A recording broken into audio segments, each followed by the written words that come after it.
오늘 우리에게 주신 하나님의 말씀은 민수기 20장 1절로 13절까지 말씀입니다. 정월에 이스라엘 자손 곧 온 회중이 신광야에 이르러서 백성이 가데스에 거하더니 미리암이 거기서 죽음에 거기 장사하니라. 회중이 물이 없으므로 모여서 모세와 아론을 공박하니라. 백성이 모세와 다투어 말하여 가로되 우리 형제들이 여호와 앞에서 죽을 때에 우리도 죽었다면 좋을 뻔하였도다. 너희가 어찌하여 여호와의 총회를 이 광야로 인도하여 올려서 우리와 우리 짐승으로 다 여기서 죽게 하느냐? 너희가 어찌하여 우리를 애굽에서 나오게 하여 이 악한 곳으로 인도하였느냐? 이곳에는 파종할 곳이 없고 무화과도 없고 포도도도 없고 석류도 없고 마실 물도 없도다. 모세와 아론이 총회 앞을 떠나 회막문에 이르러 엎드리매 여호와의 영광이 그들에게 나타나며 여호와께서 모세에게 일러 가라사대 지팡이를 가지고 내 형 아론과 함께 회중을 모으고 그들의 목전에서 너희는 반석에게 명하여 물을 내라 하라. 내가 그 반석으로 물을 내게 하여 회중과 그들의 짐승에게 마시울지니라. 모세가 그 명대로 여호와 앞에서 지팡이를 취하니라. 모세와 아론이 총회를 그 반석 앞에 모으고 모세가 그들에게 이르되 패역한 너희여 들으라. 우리가 너희를 위하여 이 반석에서 물을 내랴 하고 그 손을 들어 그 지팡이로 반석을 2번 치매 물이 많이 솟아나므로 회중과 그들의 짐승이 마시니라. 여호와께서 모세와 아론에게 이르시되 너희가 나를 믿지 아니하고 이스라엘 자손의 목전에 나의 거룩함을 나타내지 아니한 고로 너희는 이 총회를 내가 그들에게 준 땅으로 인도하여 드리지 못하리라 하시니라. 이스라엘 자손이 여호와와 다투었으므로 이를 무리바 무리라 하니라. 여호와께서 그들 중에서 그 거룩함을 나타내셨더라. 아멘. 봄 기운이 물씬 풍기는 나른한 오후입니다. 그 커피 한 잔 생각나는 그런 시간이죠. 뜬금없는 질문이지만 한 잔의 커피를 마실 수 있으려면 총 몇 리터의 물이 필요할까요? 그러니까 커피 씨앗을 심어서 재배하고 가공하고 또 수입하고 내 집에서 그라인드하고 물을 내려서 한 잔의 그 커피가 내 손에 잡히기까지 얼마나 많은 물이 그 커피에 들어갔을까요? 영국의 한 수자원 학자가 생필품 생산에 필요한 물의 총량을 계산했습니다. 예를 들어 지금 방금 말씀드린 커피 한 잔을 얻기 위해서는 총 140리터의 물이 필요하대요. 그러니까 우리 2리터 생수통 있지 않습니까? 그거 한 7개 정도의 물이 필요하다고 합니다. 또 1kg의 쌀을 위해서는 총 3,400리터.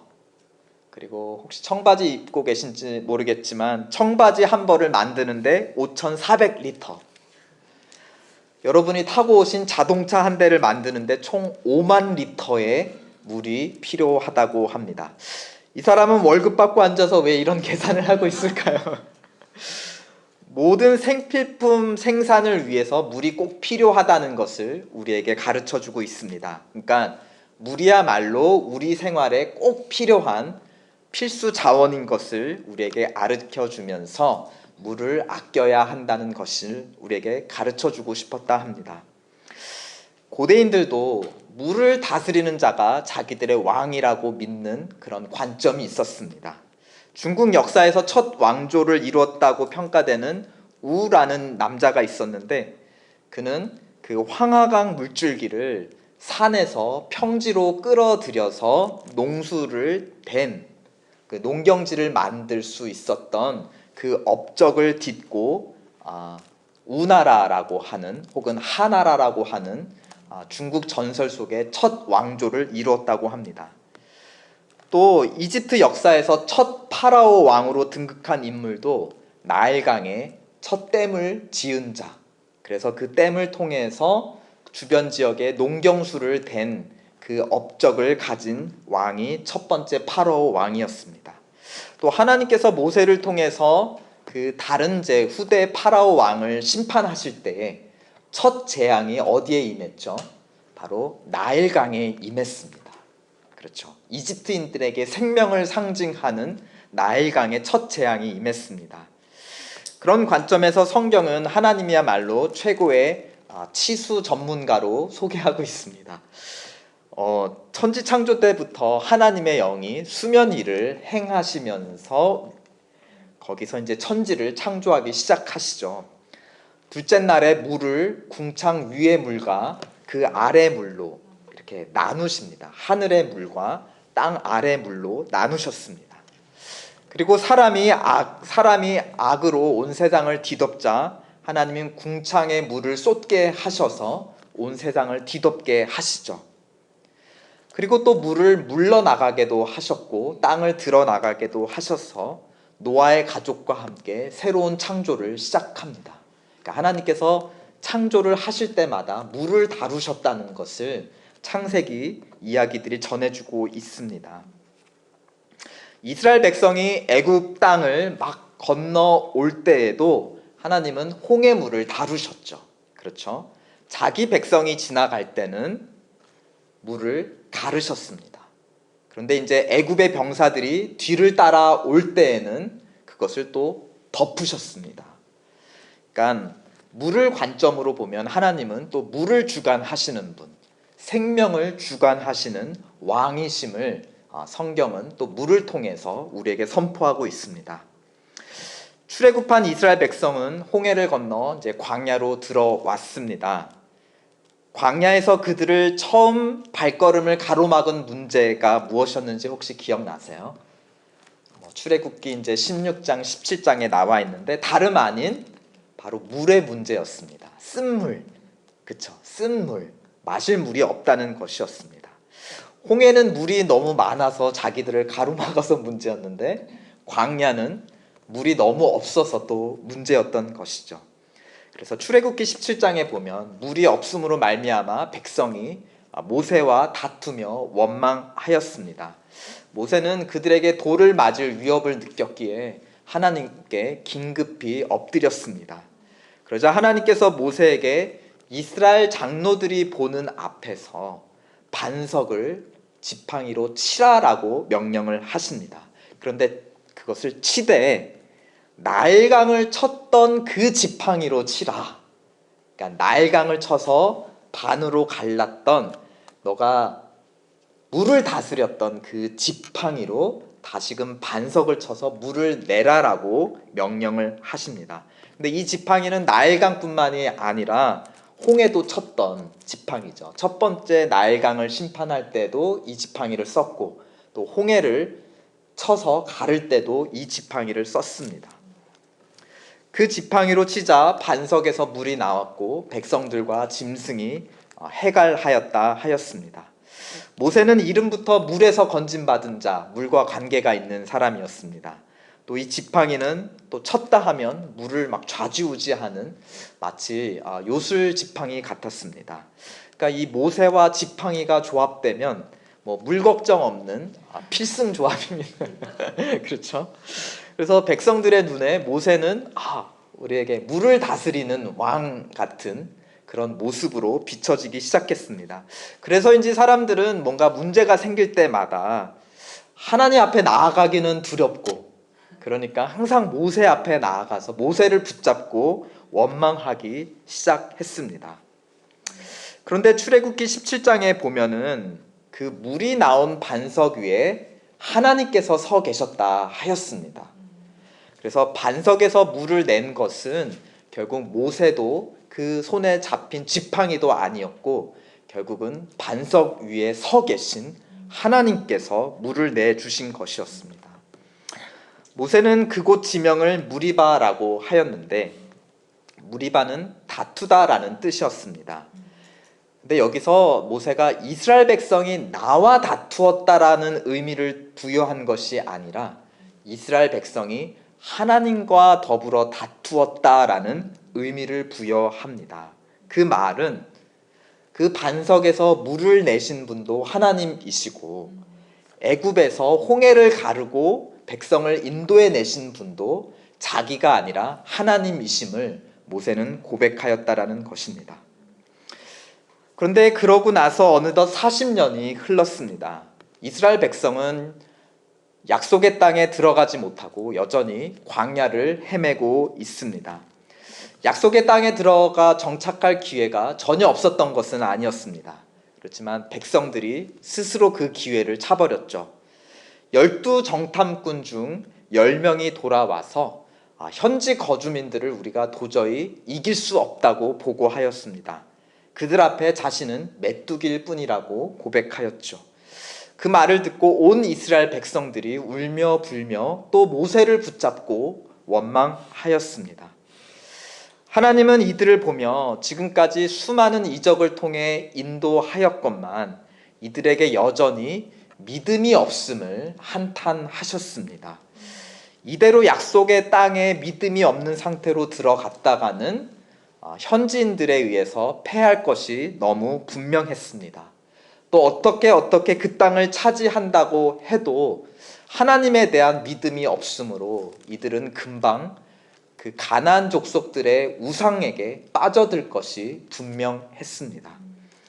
광야에서는 물이 없는 게 문제가 아니라 하나님을 믿는, 광야에서 물을 주실 수 있는 하나님을 믿는 믿음이 없다는 것이 문제였습니다. 약속의 땅을 차지할 능력이 없는 게 문제가 아니라 그 땅을 이들에게 주실 능력의 하나님을 믿는 믿음이 없는 것이 진짜 문제였다는 것입니다. 그래서 하나님은 광야 훈련 40년으로 연장하십니다. 그러다 마침내 처음 12정탐꾼을 보내었던 가데스라고 하는 그 땅으로 이들은 다시 돌아오게 됩니다. 약속의 땅 앞에, 그 문전 앞에 다시금 마주하게 됩니다. 이들은 과연 이제 하나님을 믿는 믿음으로 충만해졌을까요? 오늘 본문이 속한 민수기 20장은 1절에 보면 미리암이 죽은 소식으로 시작을 합니다. 그리고 맨 마지막 29장을 보면 이스라엘 온 족속이 아론의 죽은 것을 보고 30일을 애곡하는 것으로 마칩니다. 그러니까 오늘 본문 민수기 20장은, 오늘 우리 본문이 속한 민수기 20장은 미리암의 죽음으로 시작해서 아론의 죽음으로 끝마치고 있습니다. 모세의 누이 미리암, 또 모세의 형이자 대제사장이었던 아론, 이 두 사람은 모세와 함께 이스라엘 백성을 이끌었던 영향력 있는 지도자들이었습니다. 근데 광야 생활 동안 우리가 지난 시간에 살펴보았죠. 백성들로부터 원망과 불평이 시작되었습니다. 그리고 지도자들의 반란으로 이어졌습니다. 급기야 최고 지도자였던 이 두 사람도 그 불만의 불길에 휩싸여서 모세에게 반항하였죠. 그리고 이들은 다른 백성들과 마찬가지로 민수기 20장이 말해주듯이 광야에서 엎드려져 죽게 되었다는 것입니다. 오늘 우리가 주목할 만한 사건은 이 두 사람의 죽음 사이에 끼어져 있는 사건입니다. 그러니까 두 사람의 죽음을 이해하는 열쇠이기도 하고, 우리가 지금까지 출애굽기와 민수기를 읽어왔던 이 모든 광야 생활을 요약하는 압축판이기도 합니다. 다름 아닌 제2의 무리바 사건입니다. 2절에 보면 온 회중이 모세와 아론에게 항의하러 또 모여들었습니다. 여기서 온 회중임을 강조하는 것은 모든 백성이 이 원망과 불만에 동참하였다는 것을 강조해주고 있습니다. 이제는 온 백성이 이제 불만이 다 극에 달했다는 것을 우리에게 말해주고 있습니다. 3절에 그들은 모세와 다투어 변론을 합니다. 모세는 성난 백성들 사이에 둘러싸이게 되었습니다. 무슨 문제였죠? 또 물이 없는 게 문제였습니다. 물을 마시지 못하자 마음에서 불이 일어났습니다. 여러분도 마음에 그 불과 화가 일어나면 일단 물 한 잔 먼저 드십시오. 또 누가 화가 난다 싶으면 일단 물 한 잔 좀 건네주십시오. 불평은 시작하기가 어렵지 한번 시작하면 멈추기가 더 어려워집니다.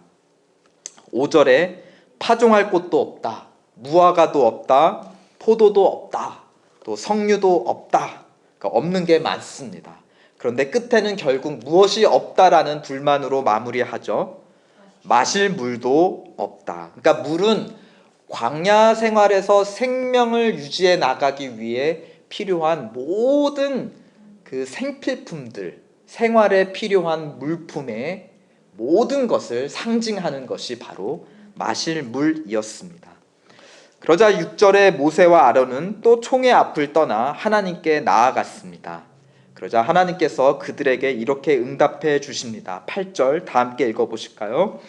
지팡이를 가지고 내 형 아론과 함께 회중을 모으고 그들의 목전에서 너희는 반석에게 명하여 물을 내라 하라. 내가 그 반석으로 물을 내게 하여 회중과 그들의 짐승에게 마시울지니라. 이거 첫 번째 무리바 사건과 모든 것이 굉장히 유사합니다.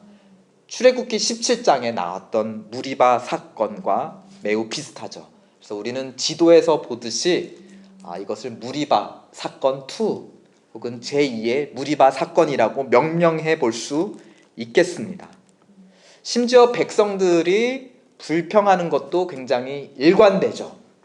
네, 백성들은 무리바 사건 1에서도 물이 없다고 불평하였고 또 40년을 뺑뺑이 돌고 난 이후에 다시 가데스에 섰을 때도 물이 없다고 불평하였습니다.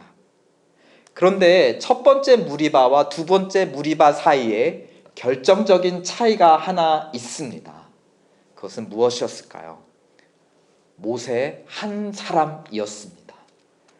그 온유했던 모세마저 이번에는 불같은 분노에 휩싸이게 되었습니다. 그리고 그 분노가 그를 낯선 사람으로 변화시킵니다.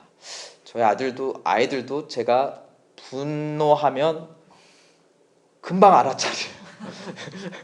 제 눈빛이 변하나 봐요. 그래서 막 알아서 막 숨고 갑자기 막 알아서 집을 정리하고 막 이럽니다. 그 분노가 모세를 낯선 사람으로 변화시켰습니다. 그리고 하나님의 명령과 다르게 낯선 행동을 하기 시작해요. 과장된 행동을 하기 시작합니다. 하나님은 분명히 반석에게 말하라 마셨습니다. 근데 모세는 10절에 보니까 반석이 아닌 누구를 향해 말을 하고 있죠. 반석 앞에 사람들을 모아서 그들에게 이르러 말하였습니다. 첫 무리바 사건에서 지팡이로 반석을 내리친 사건은 그 위에 서 계신 하나님께 보내는 어떻게 보면 시그널이었죠. 그 자체가 물을 내게 한 행동이 아니라 그걸 통해서 하나님이 사인에 맞춰서 물을 터뜨리셨습니다. 그러니까 그때 모세는 누구를 주목했죠? 그 반석 위에 계시는 하나님을 주목하고 믿음으로 반석을 쳤습니다. 그런데 이번에 모세의 눈은 누구를 주목하고 있습니까? 하나님이 아닌 사람들을 주목하고 있습니다. 그리고 그들을 향해 분노를 쏟아냅니다. 우리가 너희를 위하여 이 반석에서 물을 내랴? 그렇게 원한다면 우리가 반석에서 물 내는 것 보여줄까? 라고 역정을 내고 있는 것입니다. 여기서 우리가 라는 주어를 우리는 주목해 봐야 합니다. 우리가 내주는 거 너 볼래? 물을 내주는 주체가 누구인 것으로 인식하고 있습니까? 생명의 주관자 하나님이 아니라 자신처럼 착각하고 있습니다. 분노는 우리의 마음을 왜곡시킵니다. 또 시선을 왜곡시키죠. 그리고 우리의 말을 왜곡시킵니다. 마지막으로 우리의 행동까지 왜곡시킵니다. 분노에 사로잡힌 모세는 부자연스러운 행동을 이어갑니다. 하나님이 말씀하지도 않은 자의적 행동을 감행합니다. 11절 다 함께 읽어보실까요? 그 손을 들어 그 지팡이로 반석을 2번 치매 물이 많이 솟아나오므로 회중과 그들의 짐승이 마시니라. 지팡이로 반석을 쳤습니다. 한 번으로는 성에 차지 않는다는 듯 2번이나 부자연스럽게 쳤습니다. 근데 재밌는 것은 하나님의 말씀과 다르게 모세가 행동했음에도 어쨌거나 물은 나왔고, 모세는 백성들 앞에 자기의 정당함을 입증받고, 그렇죠, 자기가 정당한 것을 입증을 받습니다. 그 물을 마시고 백성들의 분노도 가라앉게 되었습니다. 일단 분노가 일어나면 일단 물 한 잔 드시기를 권면드립니다. 하지만 모세는 백성들 앞에서 자기의 입지는 얻었지만 자기의 모습으로 하나님을 가리웠습니다. 백성들 눈에 자기들에게 물을 준 자는 하나님이 아니라 자기 모세임을 각인시켰던 것입니다. 이를 하나님께서 직접 언급하십니다. 12절 함께 읽어보실까요? 여호와께서 모세와 아론에게 이르시되 너희가 나를 믿지 아니하고 이스라엘 자손의 목전에서 나의 거룩함을 나타내지 아니한 고로 너희는 이 총회를 내가 그들에게 준 땅으로 인도하여 드리지 못하리라. 나의 거룩함을 나타내지 않았다. 그러니까 물 없는 광야에서 물 주실 수 있는 유일자는 하나님이심을 드러내지 않았다라는 것입니다. 생명이 없는 광야에서 생명을 주실 수 있는 유일자, 구별된 자, 거룩한 자는 하나님뿐이신데 모세가 그것을 가리웠다라는 것입니다. 그런데 하나님의 거룩함을 가린 그 행동의 근원이 어디에 있는지를 앞서서 밝히셨죠. 그 마음으로 너희가 나를 믿지 않았다. 믿음이 없는 마음으로 말미암아서 어떤 행동이 나왔다? 백성들과 하나님 사이에서 자기가 서서 하나님을 가리우고 자기가 마치 하나님인 양 행동을 하게 되었다라는 것입니다. 그런데 이 믿지 않았다는 표현은 앞서서 누구에게 먼저 적용되었던 표현인지 아세요? 앞서 가데스에서 정탐꾼들이 돌아와서 12명 중에 10명이 우리는 들어갈 수 없습니다. 그러자 백성들이 다 울며 불며 원망하였습니다. 그때 하나님께서 백성들을 향해서 하신 말씀이 너희가 언제까지 나를 믿지 못하겠느냐라는 선언이었습니다. 믿음이 없다는 것이 바로 이들로 하여금 약속의 땅을 바로 눈앞에 두고 돌아서게 만든 원인이었고 광야를 40년 동안 방황하게 만든 원인이었습니다. 그런데 그 믿음 없다는 선언이 오늘 누구에게도 적용되고 있는 것입니까? 아론과 모세, 특별히 모세에게 그 말씀을 하셨다는 것은 모세 역시도 이제 백성들과 마찬가지로 믿음이 없는 자로 지금 전락되었다는 것을 우리에게 보여줍니다.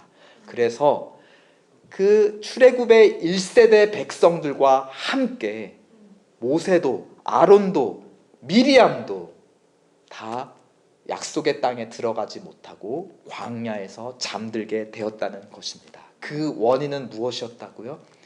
믿음이 없었다. 하나님에 대한 믿음이 없을 때 우리는 분노하며 자신이 하나님이 되려고 합니다. 내가 해볼게. 내가 보여줄게. 그렇죠? 하나님에 대한 믿음이 없을 때 우리는 믿음이 없는 그 빈자리를 무엇으로 채우죠? 자기의 의와 자기의 열심으로 채우게 됩니다. 백성들은 애굽으로 돌아가려 했습니다. 하나님을 믿지 못하자 내가 가야 될 길을 알려줄게. 우리는 애굽으로 돌아가야 살 수 있어. 미리암과 아론은 하나님에 대한 믿음이 없을 때 내가 모세보다 더 잘할 수 있어, 앞으로 나아가려 했습니다. 모세는 믿음이 없을 때 어떻게 했죠? 막말을 퍼붓고 하나님이 시키지도 않은 막대기를 막 휘둘렀습니다. 모두 자기 혈기를 부리며 하나님 행세를 하려 했던 것입니다. 어찌 보면 광야 여정은 물 문제로 시작해서 물 문제로 마칩니다. 믿음의 문제로 시작해서 믿음의 문제로 끝마쳤습니다. 무리바 1에서 시작해서 무리바 2에서 끝났다는 것입니다. 이스라엘의 모든 회중, 모든 지도자, 그리고 마지막 남은 한 사람 모세까지도 하나님과 다투다가 이제 모두 광야에 엎드려지게 되었습니다. 오늘 13절 말씀 다 함께 읽어보실까요? 이스라엘 자손이 여호와와 다투었으므로 이를 무리바 무리라 하니라. 여호와께서 그들 중에서 그 거룩함을 나타내셨더라. 이제 다 광야에 엎드렸지만 누가 홀로 유일자로 생명의 주관자로 거룩하게 서 계시냐? 다툼 후에 하나님 한 분만이 서 계셨다는 것입니다. 그럼에도 여호와께서 그들 중에서 그 거룩함을 나타내셨다는 것입니다. 모세가, 백성이, 모든 지도자가 하나님의 거룩함을 가리웠어도 하나님은 끝내 자기의 거룩함을 나타내십니다. 어떻게 자기의 거룩함을 나타내셨는가? 11절을 보면 목마른 백성들을 위해 반석에서 물을 내어 주십니다. 그냥 쫄쫄만 쫄쫄쫄쫄 내어 주신 게 아니라 뭐라고 표현되어 있죠? 물이 많이 솟아남으로 회중과 사람뿐만이 아니라 그들의 짐승도 마셨다 하였습니다. 그러니까 자기와 다투려고 막대기를 들고 덤벼드는 백성을 향해서, 그리고 그런 믿음 없는 주인들 때문에 덩달아 울부짖을 수밖에 없는 목마른 짐승들을 위해서 하나님은 도리어 생명의 물을 넘치도록 베풀어 주셨다는 것입니다. 그리고 그러한 뒤에 하나님은 자기 거룩함을 나타내셨더라. 하나님의 거룩함이 어떻게 나타났는가? 원수를 향해 오래 참으시는 하나님의 인내로 드러났습니다. 여기 본문에 보면 하나님이 물에 대해 불평하는 백성들을 향해 분노하셨다는 표현이 없습니다. 모세가 아뢰자 그러면 백성들을 데리고 가서 반석을 향해 명해, 그러면 내가 물을 내어 줄게라고 표현하고 계십니다. 모세는 화를 냈는데 하나님은 정작 화를 내지 않으셨습니다.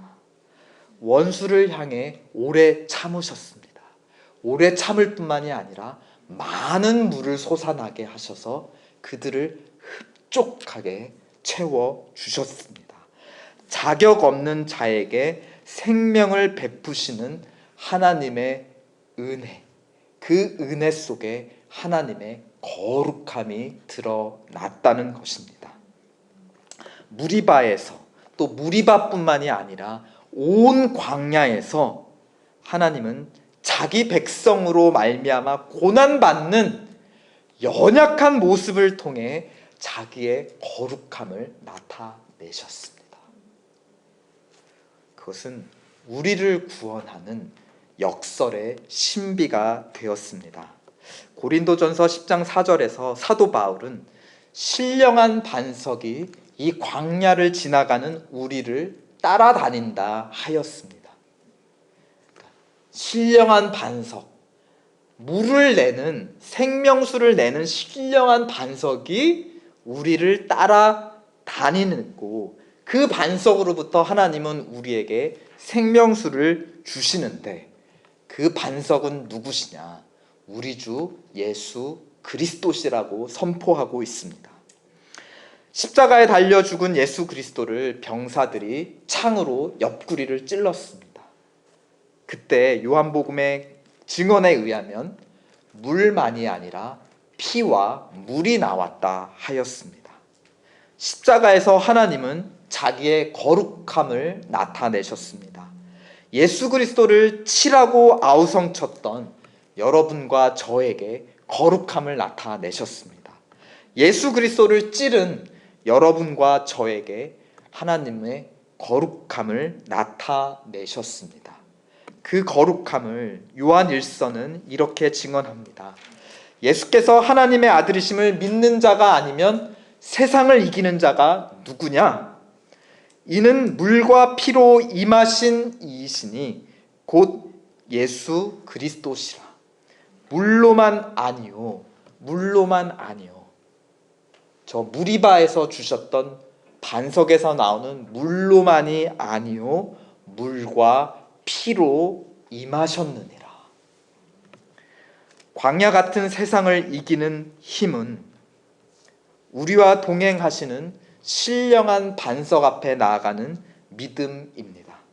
그 반석 위에서 자기의 거룩함을 나타내신 하나님을 바라보는 믿음, 그 믿음이 우리를 이 광야 같은 세상에서 이기게 합니다. 하나님은 오래 참는 연약함을 통해 자기의 거룩함을 나타내셨습니다. 오래 참음, 원수들을 향해 끝까지 긍휼을 베푸시는 그 오래 참음이야말로 하나님이 우리에게 드러내신, 십자가 앞에서 드러내신 하나님의 거룩함, 하나님의 영광입니다. 그러므로 우리도 우리 손에 든 막대기를 내려놓읍시다. 하나님을 믿는 연약함을 통해서 우리도 우리의 거룩함을 나타내도록 합시다. 아멘.